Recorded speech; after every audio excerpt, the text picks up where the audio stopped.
Hello student.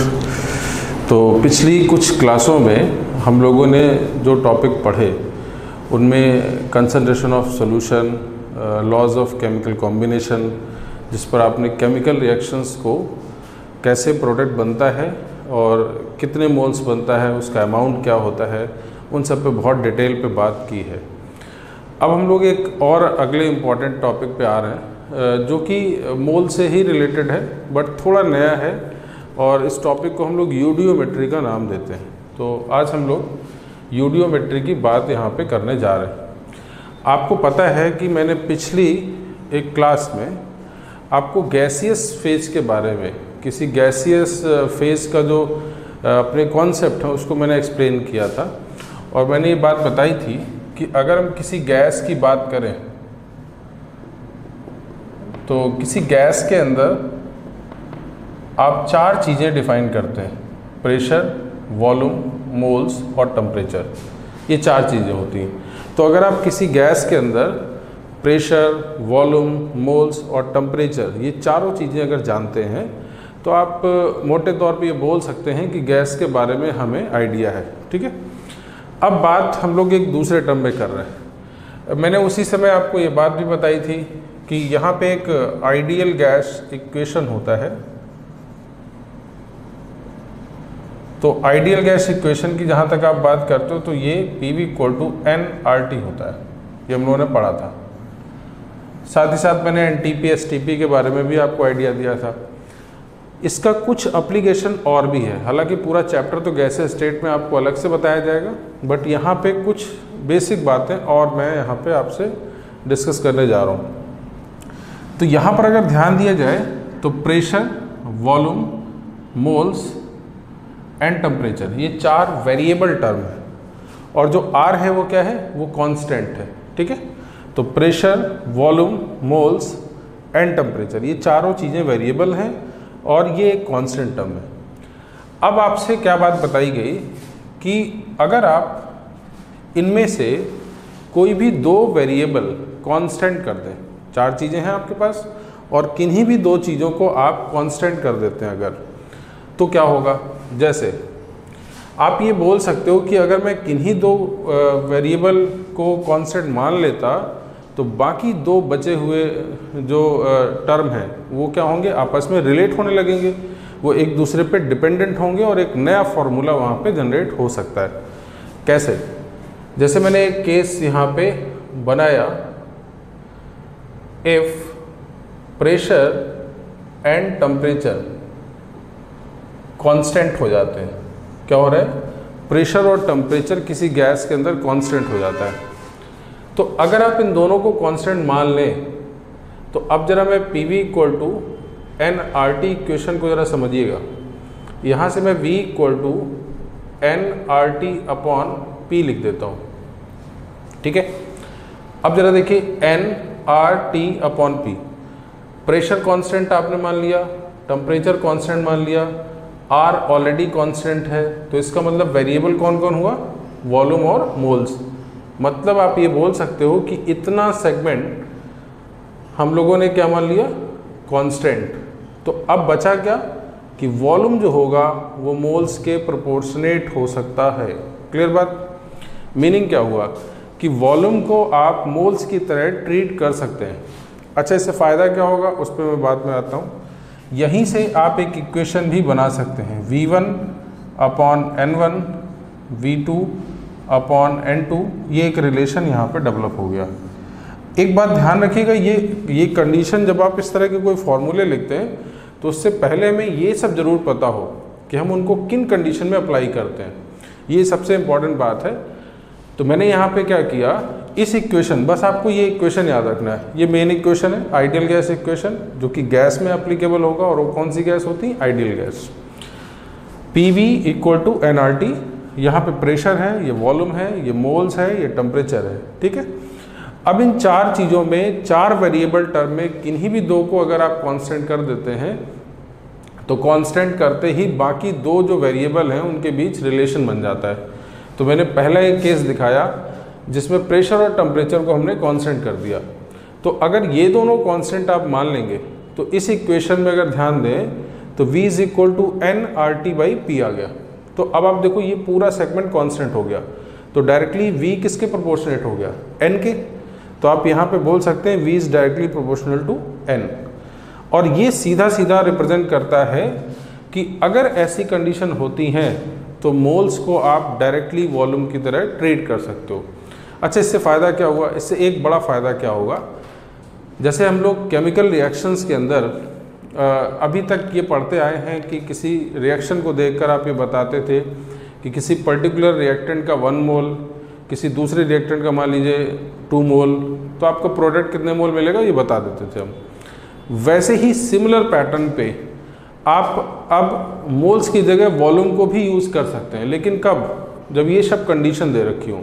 तो इसका फ़ायदा यहाँ पे आपको ये मिलने जा रहा है, ठीक है। अभी मैं इसके एप्लीकेशन पे भी आऊँगा। इसी तरह का एक और केस हम लोग यहाँ पे देखते हैं कि इसी तरह से और क्या क्या बन सकता है। अच्छा, तो हम केवल इस फॉर्मूले पे मत रहें, अब हम किन्हीं भी 2 टर्म को कांस्टेंट करेंगे और बाकी दोनों को वेरिएबल करके उनका एक फॉर्मूला जनरेट कर सकते हैं। एक बेसिक जो प्रिंसिपल फॉर्मूला है अपने पास वो कौन सा होगा, P V equal to N R T. बाकी सब फॉर्मूले आप उसी से डेरिवेट कर सकते हैं, ठीक है। तो मैं एक अगले दूसरे केस को भी यहाँ पे डिस्कस करने जा रहा हूँ।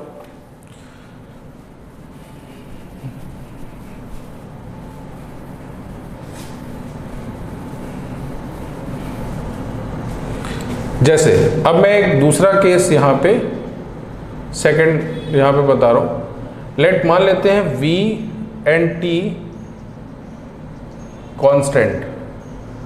अगर हम ये मान लें कि v और t कांस्टेंट है, तो अब जरा देखिएगा फिर formula P V equal to N R T, और यहाँ पे आपने क्या क्या कांस्टेंट कर दिया है, v कांस्टेंट किया है और t कांस्टेंट किया है। तो अब वेरिएबल कौन सा होगा, प्रेशर एंड वॉल्यूम। तो यहाँ से मैं एक फॉर्मूला और लिख देता हूँ, N R T by V. अब जरा समझिएगा, ये पूरा पोर्शन क्या हुआ, कांस्टेंट हो गया, ठीक है। और अगर ये कांस्टेंट हो गया तो P is directly proportional to किसके आ गया, N के। तो यहाँ पर अब बात क्या आ गई, इसी तरह से इसका भी formula P1 upon N1 P2 upon N2 हो गया। तो सिंपल सा मीनिंग ये हुआ कि अब जो फॉर्मूला है वो इस तरह का बन गया। अब यहाँ पे हम ये बोल सकते हैं कि अगर किसी गैस के एक्सपेरिमेंट के टाइम पर वॉल्यूम और टेम्परेचर दोनों कांस्टेंट हैं, तो उस केस में प्रेशर मोल्स के हिसाब से डायरेक्टली रिलेट हो सकता है। तो जहाँ पे अभी हम मोल कॉन्सेप्ट की बात कर रहे थे, वहाँ पर आप उसी पूरे क्वेश्चन को प्रेशर के टर्म में भी रिलेट कर सकते हैं। तो ये एक फ़ायदा, दूसरा एक फॉर्मूला आप बना सकते हैं इस तरह के, ठीक है। अच्छा, ऐसे छोटे छोटे 1-2 केस में और आपके सामने लिखता हूँ, उसके बाद फिर हम इसके एप्लीकेशन पे आते हैं।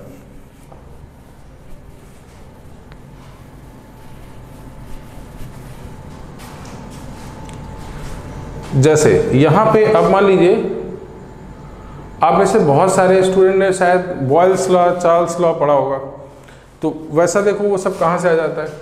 अब मान लीजिए मैंने if n and t are constant, ये 2 कांस्टेंट मैंने कर दिए, तो अब क्या होगा, P V equal to N R T में अगर n और t दोनों कांस्टेंट हो गए तो अब बचा क्या, n भी कांस्टेंट है, r भी कांस्टेंट है, t भी कांस्टेंट है। तो सीधा सीधा ये पूरा सेगमेंट क्या हुआ, कांस्टेंट। तो आप ये लिख सकते हो P V equal to constant, और यहाँ भी अब फॉर्मूला क्या बन सकता है, P1 V1 P2 V2। तो ये क्या हो गया, ये आपके पास, इसको हम लोग दरअसल बॉयल्स लॉ बोलते हैं, ठीक है। अभी इसको हम लोग दोबारा फिर डिटेल पे जाएंगे तब बात करेंगे। अच्छा, इसी तरह से एक और लास्ट केस हम लोग यहाँ पे कर सकते हैं। एक केस 4th पे आ सकते हैं हम लोग, इफ प्रेशर एंड मोल्स, इन दोनों को आपने कांस्टेंट मान लिया, तो अगर P और N दोनों कांस्टेंट आ जाए तो अब फॉर्मूला क्या आएगा, P V equal to N R T था। आप इसी इक्वेशन को लेके चलेंगे, P कांस्टेंट है, N कांस्टेंट है, P और N दोनों कांस्टेंट है, तो आप V के टर्म में अगर निकालें तो N R T upon P। अब ये पोर्शन क्या हुआ, कांस्टेंट, तो डायरेक्टली V इज रिलेट हो गया T से, और यहाँ पे आप V1/T1 V2/T2 को लिख सकते हैं। तो ये चार्ल्स लॉ होता है। तो ऐसे कुल मिला के आपने बहुत सारे, इनको बोलते हैं गैसियस लॉ। तो हम जो ये पढ़ रहे हैं वो एक आइडियल गैस इक्वेशन PV=nRT जो है उसी के बहुत सारे डेरिवेटिव्स आप जान रहे हैं, और बहुत इंपॉर्टेंट सेगमेंट भी होता है। तो इसको हम लोगों को पहले समझना है। अच्छा, ये गैसियस स्टेट आप नहीं पढ़ रहे, अभी बहुत इनिशियल चीज़ें हैं। इनमें से किसी एक कॉन्सेप्ट का एप्लीकेशन यूडियोमेट्री के अंदर होता है, इसलिए मैंने ये बातें आपको पूरी आज दोबारा से बताई हैं।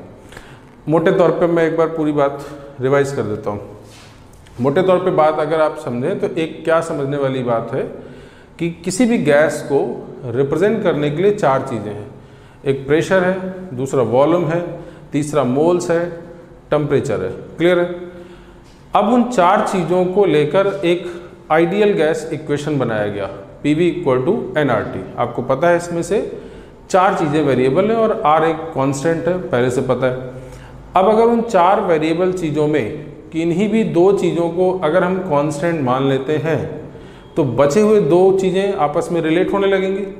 तो ऐसे ही हम लोगों को करना है, और हमें इस तरह के बहुत सारे फॉर्मूले यहाँ पे या अलग अलग केसेस आपको मिलने लगते हैं, और इन्हीं अलग अलग केसेस को हम लोग गैसियस लॉ बोलते हैं। ठीक है ना? तो ये बात हम लोगों को मोटे तौर पे समझनी है। जब मैंने पिछली क्लास में आपको गैस के बारे में बताया था तो वहाँ पे NTP या STP का आइडिया दिया था, तो वहाँ पे भी यही ज़रूरत पड़ी थी। बट यहाँ पे थोड़ा सा आगे बढ़ गए हम लोग, और अब केमिकल रिएक्शंस के अंदर गैसियस फेज को कैसे यूज़ करेंगे वो मैंने यहाँ पे बताया। एक और बात आपको याद होगा, पिछले एक असाइनमेंट में फॉस्फीन को लेकर एक क्वेश्चन था, PH3 को लेकर, जो कि P4 और हाइड्रोजन में बदल रहा था। ठीक है? तो वहाँ देखा होगा आपने, क्वेश्चन में पूछा गया था डिफरेंस ऑफ वॉल्यूम बताइए रिएक्शन के दौरान। तो वो चूंकि दरअसल वो यूडियोमेट्री का ही एक क्वेश्चन था, वो यूडियोमेट्री से रिलेटेड था, बट वहाँ मैंने आपको समझा दिया था कि वॉल्यूम को मोल्स के थ्रू रिलेट करना है। उसका कारण क्या था? क्योंकि वहाँ प्रेशर और टेम्परेचर कांस्टेंट माना गया था, और उसी के बेसिस पे वॉल्यूम और मोल्स एक जैसे माने गए थे, और उसके बेसिस पे आपने क्वेश्चन किए थे। ठीक है ना? तो हम इतनी चीज़ों को समझेंगे। अब हम इसके एप्लीकेशन वाले पार्ट में आते हैं कि हम इन कॉन्सेप्ट का यूज़ कैसे किसी केमिकल रिएक्शंस के अंदर कर रहे होंगे, यूडियोमेट्री के अंदर बेसिकली हो क्या रहा होगा, कैसे कैसे चीज़ें करेंगे। ठीक है ना? तो इसके बाद हम इस पे बात करते हैं।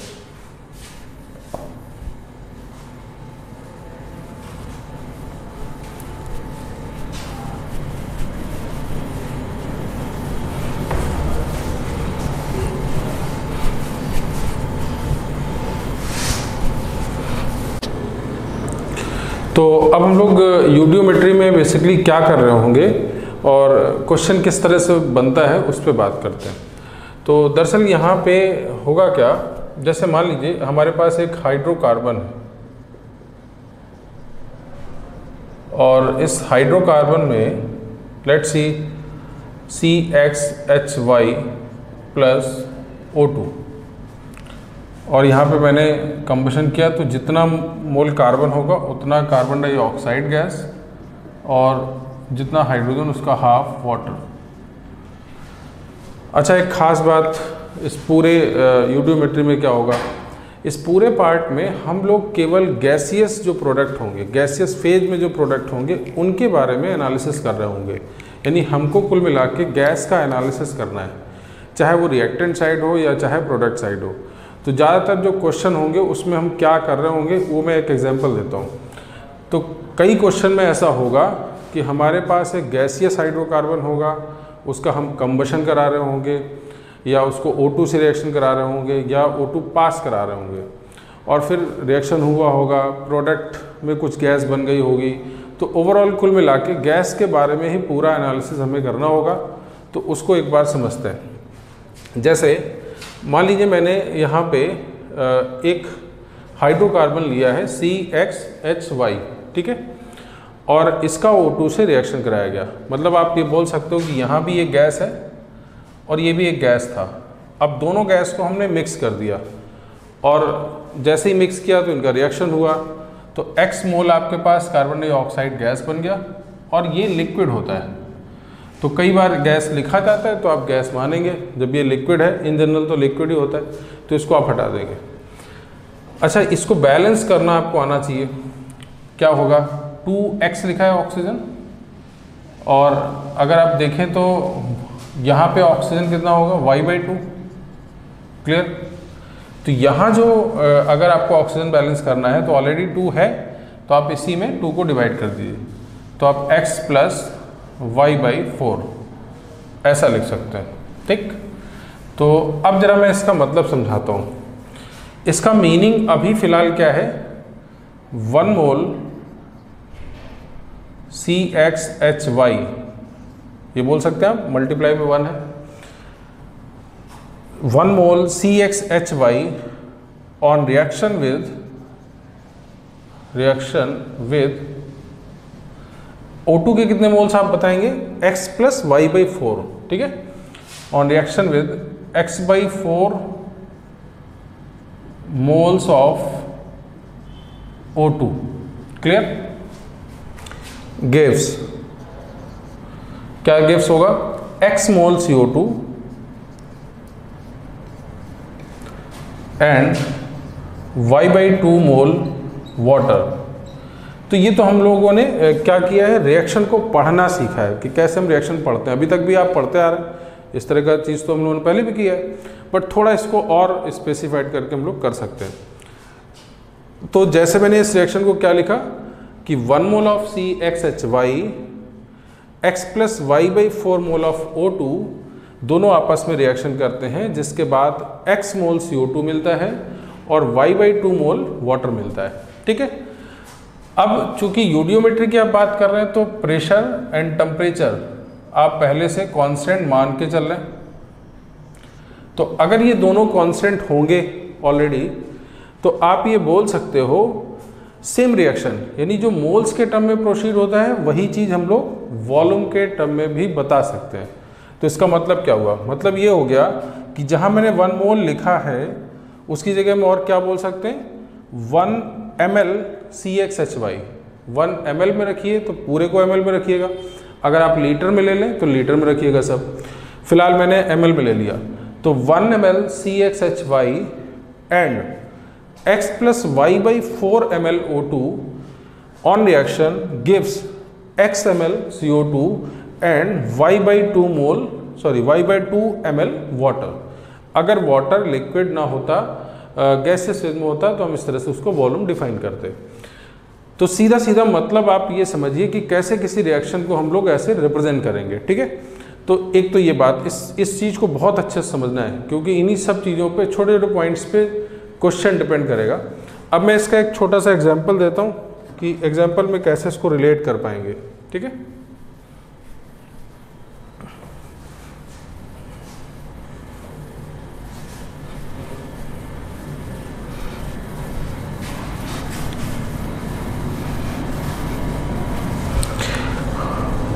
नाउ अब हम लोग मान लेते हैं एक हाइड्रोकार्बन C2H6 है और इसको आपने O2 से रिएक्शन करा दिया।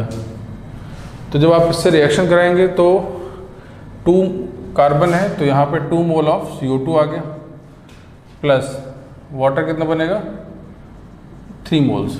अब ये लिक्विड है, इसको आप हटा सकते हो, ये गैस है, यहाँ पे ये भी गैस है, ये भी गैस है। ठीक है, अच्छा इसमें अब हम लोग क्या कर सकते हैं, इसको बैलेंस करिए पहले। यहाँ 4 + 3 तो 7/2 कर सकते हैं आप। अच्छा, इसको हम लोग कैसे पढ़ेंगे, 1 मोल C2H6 and 7/2 mole oxygen gives 2 mole CO2 and 3 mole water. Clear? तो ये हमारा एक जनरल टर्म हो गया कि मोल्स के टर्म में हम कैसे इसको रिलेट कर सकते हैं।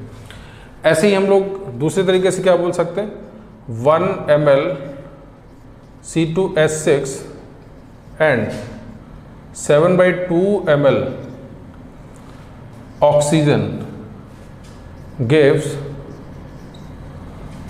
2 ml carbon dioxide and 3 ml water.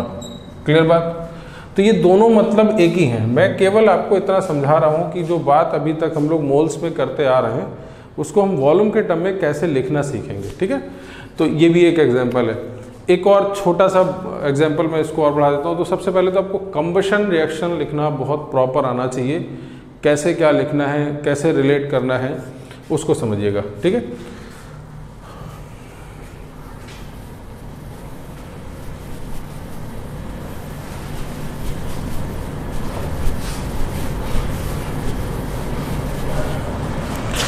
अच्छा, अगर मैं एक और एग्जांपल ले रहा हूँ, मान लीजिए मैंने C2H4 यहाँ पे 10 ml ले लिया, ठीक है, और इस 10 ml C2H4 का कंबशन करा रहे हैं हम, तो कैसे हम क्या रिलेट करेंगे।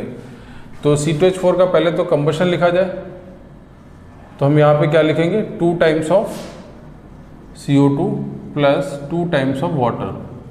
ऑक्सीजन को बैलेंस करने के लिए 4, यहाँ पे 3, 2, यहाँ पे 3 टाइम्स आ सकता है, ठीक है। तो अब क्या हुआ, ये पूरा रिएक्शन बैलेंस्ड है। और अभी फिलहाल जैसे अभी हम लोग क्या करते कि अगर ये 1 मोल है तो उसके लिए जो O2 लगता है वो कितना मोल लगता है, 3 मोल, और CO2 कितना मिलता है, 2 मोल, वाटर कितना मिलता है, 2 मोल। अब आपके पास शुरुआत से ही ये 10 ml है। अगर 10 ml होता तो हम इसको कितना लिखते, 30 मोल। यहाँ कितना मिलता, 20 मोल। बट अगर 10 ml है तो आप यहाँ बोल सकते हो कि ये कितना यूज होगा, 30 ml, और यहाँ कितना होगा, 20 ml। और ये चूंकि वाटर लिक्विड फॉर्म में तो आप हटा सकते हैं, हालांकि वो भी 20 आप दिखा सकते हैं।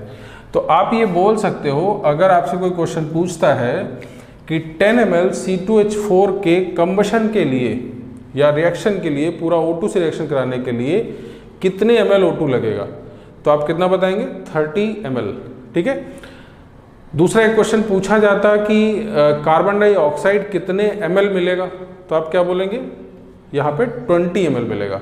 तो चीज़ें आपको वॉल्यूम के रेस्पेक्ट में कैसे रिलेट करनी है उसको यहाँ पे ध्यान देना है, ठीक है ना।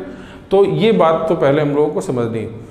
अब मैं इसके 2 बेसिक कॉन्सेप्ट, 2 पॉइंट्स हैं जिस पे हम लोग बात कर लें। एक पहला पॉइंट है जो नोट करने वाला है आप सबके लिए, गैसियस फेज के अंदर आपसे बोला जाता है कि carbon dioxide gas absorb by basic solution like aqueous NaOH और एक्वस KOH।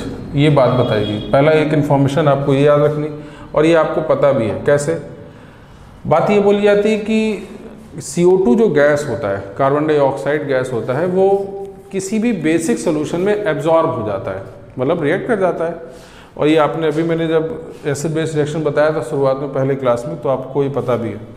तो carbon dioxide gas absorb by basic solution of aqueous NaOH like NaOH या KOH, ठीक है।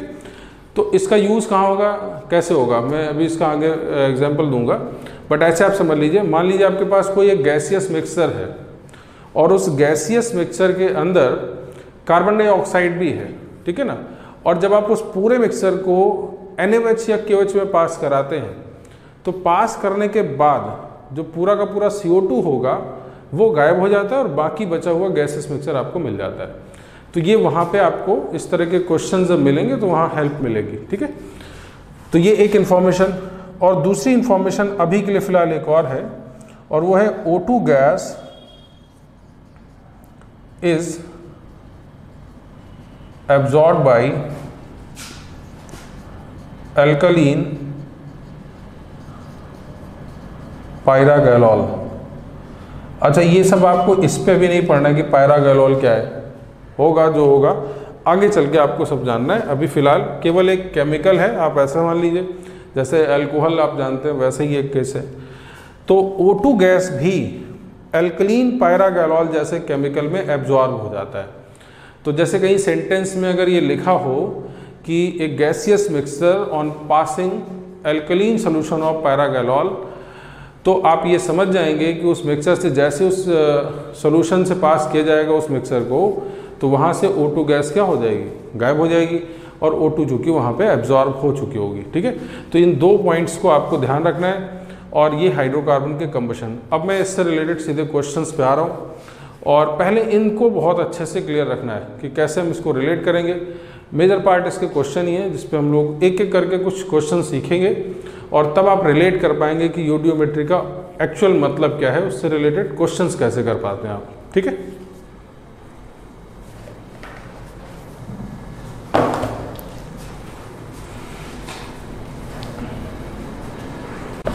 तो अब हम लोग असाइनमेंट नंबर 10 पे, जो कि यूडियोमेट्री पे बेस्ड है, उस पर कुछ एग्जांपल्स लूँगा मैं और उसको सॉल्व करना स्टार्ट करते हैं। और सबसे पहले तो आपको पढ़ना आना चाहिए। तो पहला क्वेश्चन तो जनरल केस है, बट मैं सेकंड क्वेश्चन से आपको बात समझाता हूँ। क्वेश्चन नंबर 2 में हम लोगों को, मैं बार बार फिर बोल रहा हूँ, हमें क्वेश्चन को बहुत डिटेल में पढ़ना है। ठीक है, क्वेश्चन में पढ़ता हूँ। लिखा है ए गैसियस हाइड्रोकार्बन। तो आप सबसे पहले गैसियस हाइड्रोकार्बन अपने से मान लेते हैं CXHY, और ये ध्यान रखें ये गैसियस है, तो गैस के फेज में ही है। और a gaseous hydrocarbon requires 6 times its own volume of O2 for complete oxidation and produced 4 times its volume of CO2 at same pressure and temperature. The formula of the gas is। अच्छा, हम सबसे पहला एक काम इस तरह के question में क्या कर रहे होंगे वो ज़रा समझिएगा। हमारा सबसे पहला काम तो इसके कंबशन को लिखना ही होगा, उसके बाद ही हम दूसरी बात करेंगे।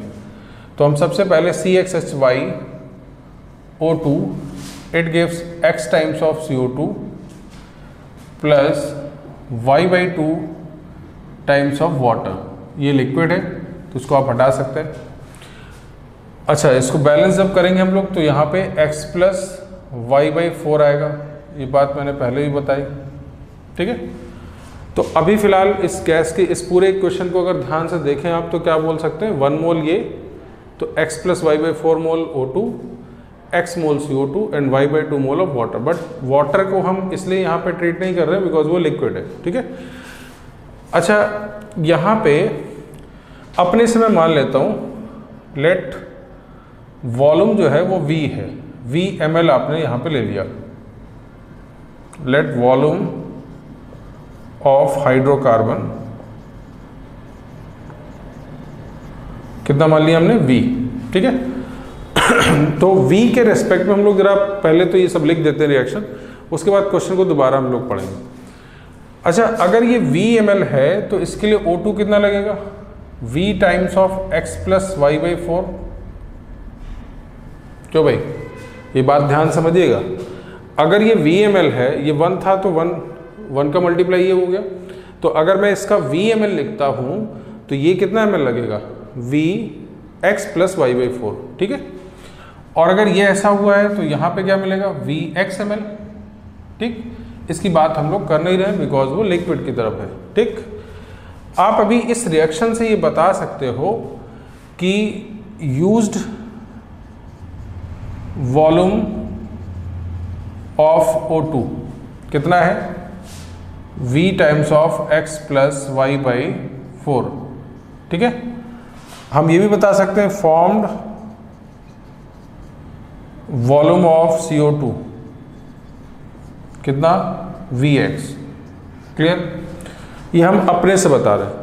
अगर मैं V ml इसको लेता तो इसके लिए जो O2 लग रहा है वो V times of X plus X/4 लग रहा है, और अगर मैं यहाँ पे V ले रहा हूँ तो जो CO2 बन रहा है वो Vx ml बन जाता है।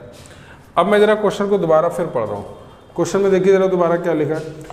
लिखा है gaseous hydrocarbons required 6 times its own volume of O2। मतलब इसका खुद का जितना वॉल्यूम है उसका 6 टाइम्स ये बनता है। 6 टाइम्स क्या लग रहा है, O2 लग रहा है। तो कुल मिला के एक रिलेशन हम बना सकते हैं, है ना। तो आप ये बोल सकते हो कि यहाँ पर जो वॉल्यूम है वो कितना होगा, 6 टाइम्स ऑफ V, ये बोल सकते हैं आप। और दूसरा क्या लिखा है, and produce 4 times its volume of CO2।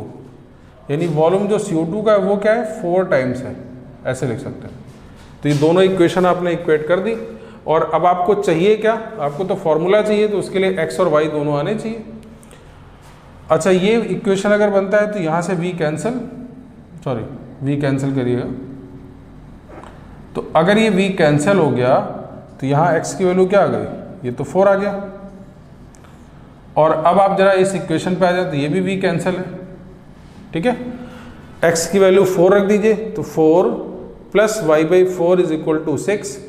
तो यहाँ से अगर आप सॉल्व करें तो क्या करते हैं, मैं इक्वेशन लिख देता हूँ, x plus y/4 is equal to 6, और x की वैल्यू आप 4 रख रहे हैं, तो यहाँ पे क्या आया, y/4 इज इक्वल टू 2, और यहाँ से y की वैल्यू आपके पास क्या आ गई 8। तो फाइनली आपके पास x की वैल्यू क्या आ गई 4 आ गया, और y की वैल्यू क्या आ गई 8। तो फॉर्मूला क्या आ गया, C4H8। क्लियर बात। तो ये आपके पास आके फॉर्मूला बन जाता।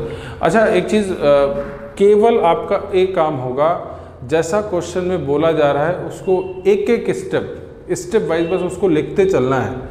आंसर अपने आप आपको ऐसा ट्रैक बन जाएगा कि आप आंसर की तरफ पहुंच जाएंगे, बशर्ते कि आप एक एक स्टेप जो क्वेश्चन में बोला जा रहा है उसको बस आगे मूव करना है, ठीक है। तो ये एक क्वेश्चन इस तरह का यूडियोमेट्री के अंदर क्वेश्चंस आपको मिलेंगे। तो ये पहला एक क्वेश्चन है। मैं एक दूसरे क्वेश्चन जो बहुत इंपॉर्टेंट है उस पर भी बात करता हूँ, तो तब तक आप ये क्वेश्चन नोट कर सकते हैं, उसको नोट करें तब तक।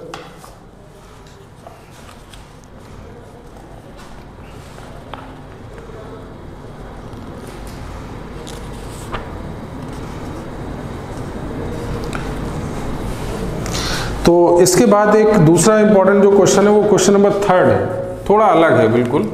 ये हर क्वेश्चन में ऐसा नहीं कि कोई एक फॉर्मूला है यहाँ कि आपने इधर वैल्यू रखा और उधर सॉल्व होके आ गया, तो ऐसा नहीं करना। और इस तरह के क्वेश्चन IIT में अच्छे होते भी नहीं हैं। आपको कहीं ना कहीं कुछ सीखने वाले टॉपिक हैं ये, तो उसको अच्छे से करना है आपको समझते हुए। तो मैं अगले क्वेश्चन पे आ रहा हूँ, क्वेश्चन नंबर 3 पे।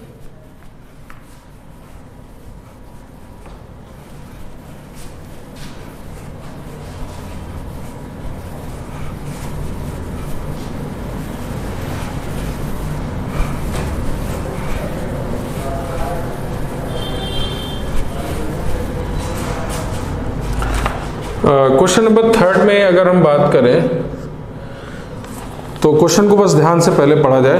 लिखा है percentage by volume of C3H8 in A mixer of C3H8 CH4 and CO।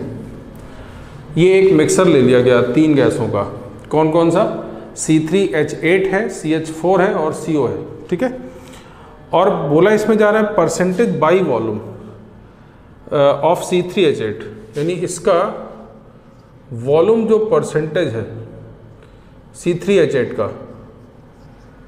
वो आपने यहाँ पे 36.5 माना है, ठीक है। इसका मतलब क्या है, मतलब ये सिंपल सा है कि अगर ये टोटल मिक्सर 100 ml है तो उसमें इसका वॉल्यूम कितना है 36.5, ठीक है ना, ये समझ लें। अब आगे क्या लिखा है, volume of CO2 produce when 100 ml of the mixer is burn in excess of O2। अब जरा समझिएगा, इसको आपने क्या किया, एक्सेस O2 से रिएक्शन कराया, तो आपसे बोला गया कि जो फॉर्म्ड CO2 है, कार्बन डाइऑक्साइड है, वो क्या है, उसका वॉल्यूम आपको बताना है। साथ ही साथ 100 ml शुरुआत में लिया भी गया है, तो टोटल 100 ml लिया गया है, ये आपको पहले से यहाँ पे पता है। और अगर परसेंटेज आपको सीधा ही दे रखा है तो आप 100 है तो सीधा इतना मान लेंगे। चलिए, तो पहले तो क्वेश्चन का थीम समझ लीजिए आप। आपके पास 3 गैसों का मिक्सर है, एक C3H8 है, दूसरा मीथेन है और तीसरा कार्बन मोनोऑक्साइड है, ठीक है ना। जब आप उसको O2 से रिएक्ट कराएंगे उस पूरे मिक्सर को, और चूंकि O2 आपने एक्सेस में ले रखा है, मतलब होगा क्या, सबसे पहले तो C3H8 का कंबशन होगा, उससे क्या मिलेगा, CO2 और वाटर चूंकि लिक्विड में मिलेगा तो उसका कोई लेना देना नहीं है। इसके बाद CH4 का कंबशन होगा, उसमें भी आपको CO2 और वाटर मिलेगा। और फिर CO का कंबशन होगा, उसमें भी आपको CO2 मिलेगा। तो कुल मिला के तीनों गैस का सेपरेट कंबशन रिएक्शन आपको लिखना होगा, क्योंकि उसी से हमें एक एक करके पता चलेगा। तो जो फाइनल जो टोटल CO2 आ रहा होगा वो कहाँ कहाँ से मिलेगा, C3H8 से भी, CH4 से भी और CO से भी। तो हम लोग एक काम करते हैं, सबसे पहला काम हमारा ये होगा कि अगर हम इसका वॉल्यूम 36.5 मान चुके हैं तो इसका मान लीजिए मैं मान लेता हूँ 100 VmL, तो बचा हुआ जो CO होगा वो कितना होगा, 100 माइनस 36.5 माइनस V। क्लियर, ये मान सकते हैं आप। तो ये मैंने सबके वॉल्यूम यहाँ पे डिसाइड कर दिए, और साथ ही साथ अब मैं सबके कंबशन लिखना स्टार्ट कर रहा हूँ। तो C3H8 plus O2 it gives 3 moles of CO2 plus 4 moles of water. Liquid है, इसकी ज़्यादा ज़रूरत हम लोगों को रहेगी नहीं। तो एक कंबशन ये यहाँ पे 6 है, ये 4 है, 10 है, यहाँ पे आप 5 लिख सकते हैं।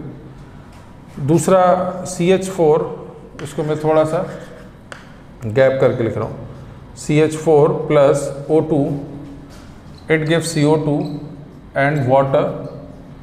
ये भी लिक्विड है, इसको भी आप हटा सकते हैं। यहाँ पे 2 4 है तो यहाँ पे आप 2 लिख सकते हैं। और एक लास्ट रिएक्शन जिस पे हम लोग यहाँ पे बात कर सकते हैं, CO plus half O2 it gives CO2। तो ये तो गैस ही है, ठीक है। तो ये 3 रिएक्शंस आपने यहाँ पे मेंशन कर दी। एक प्रोपेन का, हाइड्रोकार्बन का कंबशन लिखा आपने, इसका कंबशन लिखा और इसका कंबशन लिखा। अच्छा, इन सब के इंडिविजुअल अपने अपने मोल्स हैं। इसका मोल्स कितना है आपने अभी लिखा था, 36.5 ml, ठीक है। CH4 का मोल्स मैंने कितना माना है, VmL माना है, तो इसको लिख दिया जाए। और यहाँ पे हमने क्या मान लिया, 100 माइनस 36.5 माइनस V। क्लियर। और अब हम लोग इसके एक एक स्टेप आगे बढ़ते हैं कि कैसे इसके कंबशन से कितना कार्बन डाइऑक्साइड गैस मिल पाएगा, ठीक है। तो एक काम करते हैं, अगर ये 1 मोल है तो ये 5 मोल लगता है, 5 टाइम्स लगता है। तो अगर ये इतने ml है तो O2 कितना लगेगा, 5 टाइम्स ऑफ 36.5 ml। क्लियर, ये बात समझ आ रही। बड़े क्वेश्चन होते हैं, बहुत जल्दी आपको नहीं ट्रीट करना है, टाइम टेकन क्वेश्चन है, तो आपको बस क्वेश्चन समझ में अच्छे से आना चाहिए। यहाँ पे क्या करेंगे आप, 3 टाइम्स ऑफ 36.5, ये ml आ गया, तो ये CO2 बन गया। वाटर की आप बात नहीं करेंगे, ठीक है। मैं यहाँ पे आ जाता हूँ, अगर ये V है तो यहाँ पे 2V लगेगा, और यहाँ भी VmL बना, वो हटा देंगे आप। और इसी तरह से यहाँ पे आ जाते हैं, अगर ये इतना बन रहा है तो ऑक्सीजन कितना लगेगा इस पर, हाफ, यानी 100 माइनस 36.5 माइनस V/2। और जो CO2 बनेगा वो उतना ही बनेगा, वो तो सिमिलर है। तो यहाँ से CO2 भी इतना ही बन रहा है, आप इसी को इक्वेट कर दें। तो अब हमारे पास हमने ये निकाल लिया कि तीनों अलग अलग रिएक्शंस में तीनों हाइड्रोकार्बन ने कितना कार्बन डाइऑक्साइड अपने अपने साइड से दिया है। तो हमारा एक काम होगा कि बस इन सभी कार्बन डाइऑक्साइड जो बना है उसको ऐड कर लेते हैं, और फिर उस पर हम क्वेश्चन पे और आगे बढ़ते हैं। तो इसको हम लोग ऐड करना सीखते हैं, कैसे ऐड करते हैं उस पर बात करेंगे। तो अब हम लोगों का काम क्या होगा कि तीनों रिएक्शंस में, इसको ऊपर रफ कर रहा हूँ, बाकी आप ये यहाँ पे रखेंगे।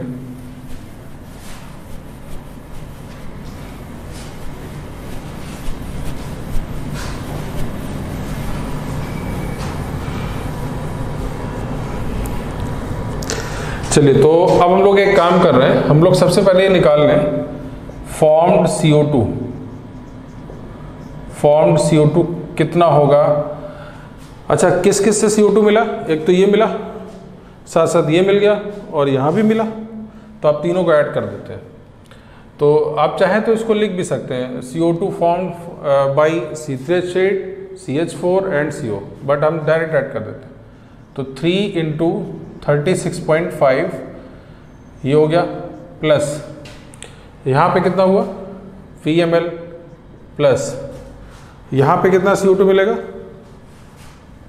100 माइनस 36.5 माइनस V, ये तो ये टोटल आपके पास कंटेंट आ गया, इतना ml होगा। तो इसको और सॉल्व कर लिया जाए, तो 3 into 36.5 plus V plus 100 minus 36.5 minus V, ये V कैंसिल हो गया। अच्छा, ये 3 टाइम्स 36 है, ये एक कम हो जाएगा तो 2 टाइम्स आ जाएगा, 2 टाइम्स ऑफ 36.5 प्लस 100, तो ये ओवरऑल कितना आ गया 72 73, तो टोटल यहाँ पे 173 ml आपके पास फॉर्म्ड CO2 आ जाएगा। ठीक है, तो हमने कुछ नहीं किया, हमने एक सिंपल से प्रोसीजर में कंबशन लिखते रहे और कौन कितना मोल बन रहा है उसको पहले अपने से वॉल्यूम मान के रिलेट करते गए और बाद में अपने आप V कैंसिल भी हो गया। देखिए, तो वो क्वेश्चन ऐसा सेट रहा होगा। तो इस तरह से हम लोग ये बता सकते हैं कि इस रिएक्शन के अंदर कितना कार्बन डाइऑक्साइड आपको यहाँ पे मिल गया है। ठीक है, अच्छा, मैं इसके अलावा कुछ और क्वेश्चन भी आपसे पूछ रहा हूँ। जैसे यहीं पे अगर हमसे ये पूछा जाता कि O2 कितना यूज हो गया, अगर मैं यहीं पे पूछता यूज्ड O2, ऑक्सीजन गैस कितना यूज होगा इसके अंदर। ऑक्सीजन आपने एक्सेस में लिया था, लेकिन यहाँ तो यूज्ड उतना ही है ना जितना आप यूज कर रहे हैं, तो कितना होता 5 टाइम्स ऑफ 36.5 प्लस यहाँ पे कितना यूज हुआ 2V, प्लस नीचे यहाँ पे 100 माइनस 36.5 माइनस V बाई 2। तो ये आपसे क्यों नहीं पूछा गया है, क्योंकि यहाँ पे V का टर्म कैंसिल नहीं होगा। तो फिलहाल मैंने आपसे केवल इसलिए पूछा है ताकि आप इन सब चीज़ों को रिलेट करना आपको आए, है ना। तो ये आसानी से आप निकाल सकते हैं कि यहाँ पर कितना O2 यूज हुआ है। ठीक है, हालांकि O2 शुरुआत में ही आपसे बोला गया था कि एक्सेस में लिया गया था, तो उसकी कोई कमी नहीं थी। तो फिलहाल आपका क्वेश्चन तो यहीं तक था, बट हमें ये चीज़ें भी पता होनी चाहिए, क्योंकि आप अभी केवल क्वेश्चन नहीं कर रहे हैं, इसकी थ्योरेटिकल चीज़ें भी जान रहे हैं। और एक क्वेश्चन को जब भी आप पढ़ें तो ऐसे पढ़ें कि हम बहुत सारे क्वेश्चन इससे रिलेटेड आसानी से कर सकें। ठीक है, तो अब हम अगले किसी क्वेश्चन पे आते हैं जो इससे भी थोड़ा सा अलग है और उस पर हम लोग बात करते हैं। तो इस तरह का एक क्वेश्चन है, क्वेश्चन नंबर 5, मैं उसको थोड़ा रिलेट करता हूँ, आप इसको तब तक यहाँ पे नोट कर सकते हैं।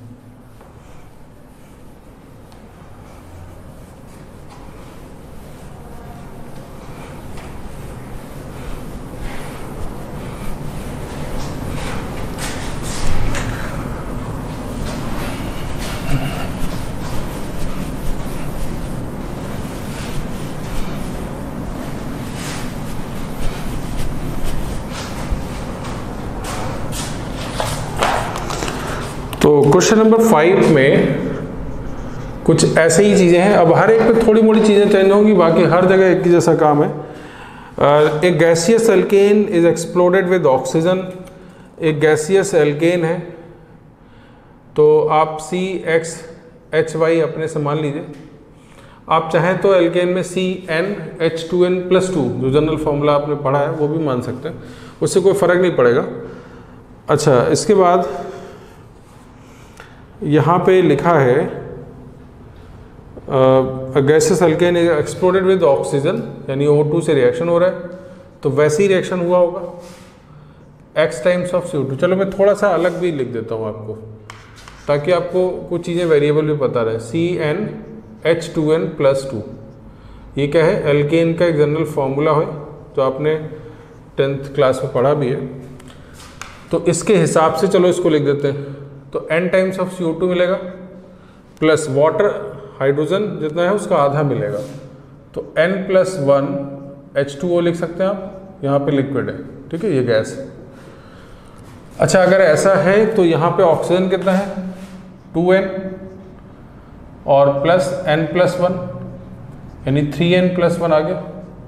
तो यहाँ लिखते समय में क्या करना होगा 3n+1/2। ठीक, तो ये फाइनली आपने एक बैलेंस्ड एल्केन का कंबशन कर दिया। यहाँ पे क्वेश्चन क्या है, the volume of O2 for complete combustion of alkane to CO2 form is in the ratio 7/4। मैं फिर स्टेटमेंट लिख देता हूँ। क्या यहाँ पे क्या बोला गया है, volume of O2 for combustion of for complete